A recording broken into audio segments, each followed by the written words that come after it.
Domain number 1 security and risk management के अंदर आज हम इंफॉर्मेशन सिक्योरिटी गवर्नेंस देख रहे हैं। इसके अंदर हमारे पास पहले एक हमें चीज़ को समझना पड़ेगा कि जिस भी ऑर्गेनाइजेशन के अंदर हम काम करते हैं, आपको उस ऑर्गेनाइजेशन के अंदर उनके ऑब्जेक्टिव्स, मिशंस और विजन नज़र आएंगे। अब ऑब्जेक्टिव्स होते हैं जो कि वो करना चाहते हैं in the long passage of time. उनका विज़न होता है कि उनका लॉन्ग टर्म प्लान क्या है किसी भी एक गोल को अचीव करने के लिए, और उनका मिशन ये है कि वो पब्लिक को हेल्प करना चाहते हैं। और फिर उनके स्ट्रेटेजिक गोल्स और सारी चीज़ें आती हैं। अब इन सारी चीज़ों को जहन में रख के आप डिसाइड करते हैं कि आप किसी ऑर्गेनाइजेशन को ज्वाइन करना चाहते हैं। अगर उनका मिशन और विजन आपकी वैल्यूज़ के साथ मैच करता है तब आप उस कंपनी को ज्वाइन करते हैं। अब जब वो एक प्लान उसका बना लेते हैं किसी भी एक ऑब्जेक्टिव को रीच करने के लिए, तो हमारे पास उसे हम फर्दर डिवाइड करते हैं इंफॉर्मेशन सिक्योरिटी गवर्नेंस के अंदर कि कोई भी प्लान जब हम इम्प्लीमेंट कर रहे हैं तो हम उसका स्ट्रेटेजिक प्लान बनाते हैं, उसका टेक्टिकल प्लान बनाते हैं और ये उसका हम ऑपरेशनल प्लान बनाते हैं। स्ट्रैटेजिक प्लान जैसे कि हम पहले कवर कर चुके हैं, स्ट्रैटेजी लॉन्ग टर्म होती है जो कि हायर मैनेजमेंट करती है। सी लेवल एग्जेक्टिव्स जो कि हायर मैनेजमेंट होती है वो लॉन्ग टर्म स्ट्रैटेजी देखते हैं based on mission and vision. जब वो हो जाती है तो हमारे पास सेकंड स्टेप आता है जिसे हम टेक्टिकल प्लान देते हैं। उसके अंदर हम सेग्रीगेट करते हैं अपने objectives and depute resources to achieve those targets. इसका मतलब ये है कि जब हमें एक दफ़ा एक लॉन्ग टर्म प्लान मिल गया है फ्रॉम आवर सीनियर मैनेजमेंट, उसके बाद हम डिवाइड करते हैं उस चीज़ को कि हम इसे किस तरह इम्प्लीमेंट कर सकते हैं। अब हमने उसे डूएबल बनाना होता है। उसके अंदर अगर हमें अपना इंफ्रास्ट्रक्चर अपग्रेड करना है, अगर हमें बजट चाहिए, अगर हमें रिसोर्सेज चाहिए, अगर हमें और एम्प्लॉयज़ चाहिए, अगर हमें स्पेशलिस्ट चाहिए किसी भी डिवीज़न के अंदर, तो वो सारी चीज़ें हम टेक्टिकल प्लान के अंदर करते हैं। उसके बाद हमारे पास ऑपरेशनल प्लान आता है। ऑपरेशनल प्लान के अंदर हम लोग डिसाइड करते हैं कि जो हमने टेक्टिकल प्लान अपना डिसाइड किया था उसे हम इम्प्लीमेंट कैसे करेंगे ऑन एक्चुअल ग्राउंड। अब उसके अंदर हम डिवाइड करते हैं कि ये हमारे टास्क हैं, by the end of the month हमने ये सारी चीज़ें इम्प्लीमेंट कर देनी है, फिर उसकी टेस्टिंग है, फिर उसकी इवैल्यूएशन है, और ये सारी चीज़ें हम जहन में रख के अपडेट करते रहते हैं कॉन्स्टेंटली। अपने जो टेक्निकल प्लान जो कि मैनेजर्स हैं उन्हें अपडेट करता रहता है ऑपरेशनल प्लान के लोग, और टेक्निकल प्लान जो इम्प्लीमेंट कर रहे होते हैं वो स्ट्रेटेजिक प्लान यानी हायर मैनेजमेंट को इसके बारे में इन्फॉर्म कर रहे होते हैं कि हमारा किस तरह की इम्प्लीमेंटेशन चल रही है।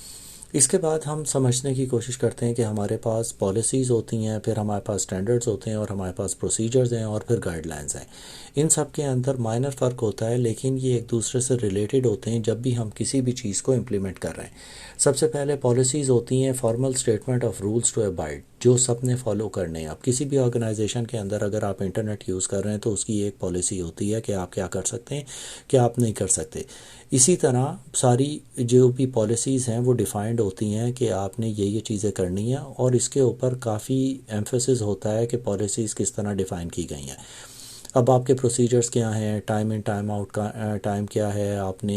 एसेट्स जो एक्वायर किए हैं उसके क्या हैं, उसकी बिलीफ्स क्या हैं, उसकी रिक्वायरमेंट्स क्या हैं, ये सारी चीज़ें डिफ़ाइन की जाती हैं। अब पॉलिसीज़ के अंदर हमारे पास सीनियर मैनेजमेंट आती है, हमारे पास रेगुलेटरी आती है, हमारे पास एडवाइजरी आते हैं, एंड देन हमारे पास इंफॉर्मेटिव है। अब सीनियर मैनेजमेंट के अंदर high level statement on objectives, ethics, believes और रिक्वायरमेंट्स, इसे हम डिसाइड करते हैं सीनियर मैनेजमेंट के लेवल के ऊपर। रेगुलेटरी के अंदर जब हम बात करते हैं तो हमारे पास फेडरल, स्टेट या इंडस्ट्री रिक्वायरमेंट्स आ जाती हैं जो हमें कंप्लाई करनी होती हैं। समटाइम्स उसके अंदर आईएसओ स्टैंडर्ड्स होते हैं और दूसरी चीज़ें होती हैं जो कि आपको कंप्लाई करनी होती हैं in order to be at par in the industry. फिर हमारे पास एडवाइजरी होती है जिसके अंदर हम पेनल्टीज़ डिफ़ाइन करते हैं, कंसिक्वेंसेस डिफ़ाइन करते हैं, और बताते हैं कि अगर यूज़र्स इन सारी चीज़ों को फॉलो नहीं करेंगे तो उसके कंसिक्वेंसेस क्या होंगे, और उन सारे यूज़र्स को वो फॉलो करनी होती है। इसके बाद हमारे पास आता है इंफॉर्मेटिव के अंदर है कोई एक्सप्लिसिट हमारे पास रिक्वायरमेंट्स नहीं होती कंप्लायंस की, लेकिन लोगों को इन्फॉर्म किया जाता है कि आपने ये चीज़ें करनी है। इसके बाद हम स्टैंडर्ड्स को देखते हैं तो स्टैंडर्ड्स के अंदर स्पेसिफिक मैंडेटरी रिक्वायरमेंट्स होती हैं जो कि आपने करनी है। अब जैसे आप कंप्यूटर्स ख़रीद रहे हैं अपनी ऑर्गेनाइजेशन के अंदर, तो आपने एक सेट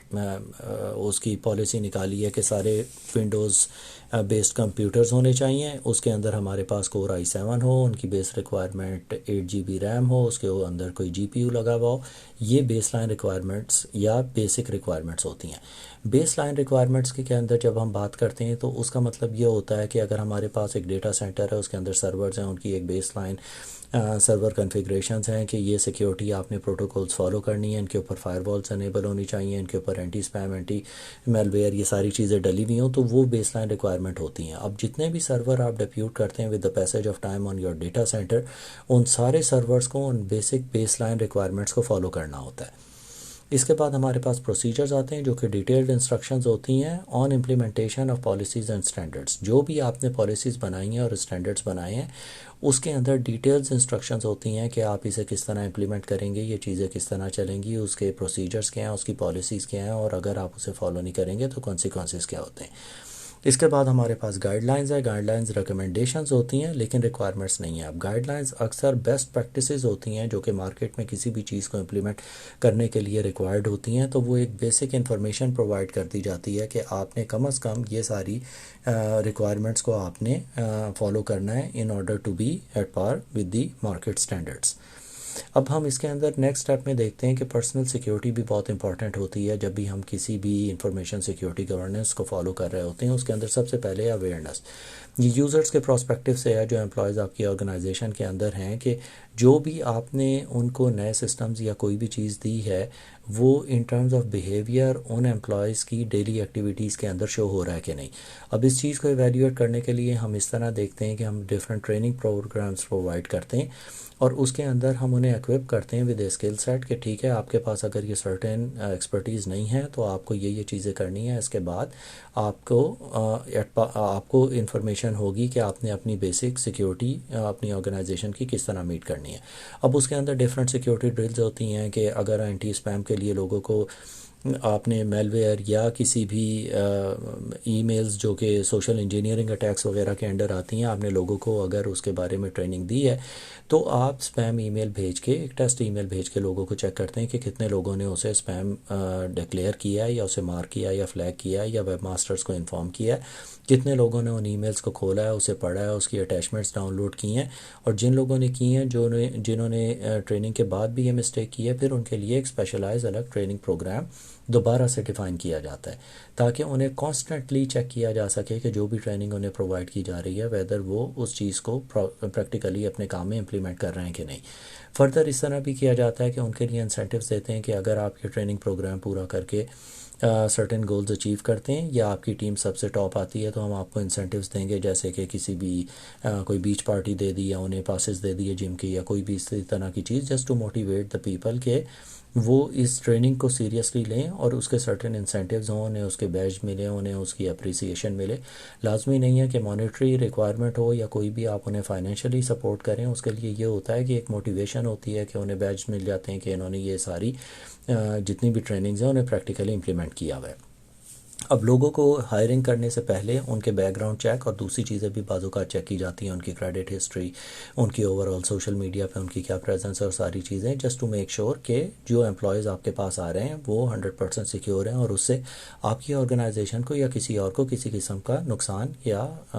तकलीफ़ नहीं पहुँचेगी। फिर हमारे पास एम्प्लॉयमेंट टर्मिनेशन प्रोसेस होते हैं जिसके अंदर हम एजुकेट करते हैं एम्प्लॉयज़ को about their termination and retainment policies etcetera, कि अगर आप एक बुरा परफॉर्म कर रहे हैं तो आपको फर्स्ट वार्निंग मिलेगी, सेकंड वार्निंग मिलेगी, फिर भी हम आपको ट्रेनिंग प्रोवाइड करेंगे। अगर आप फिर भी सारे पॉलिसीज़ फॉलो नहीं करते या कॉन्स्टेंटली आप पुअर परफॉर्म कर रहे हैं तो उसका एक प्रोसीजर होता है कि किस तरह इस एम्प्लॉइज़ को हम टर्मिनेट करेंगे, उसका प्रोसीजर क्या होगा, उससे अकाउंट्स हमने कैसे लेने हैं, उसकी एक्सेस किस तरह ख़त्म करनी है, वो सारी चीज़ें करके।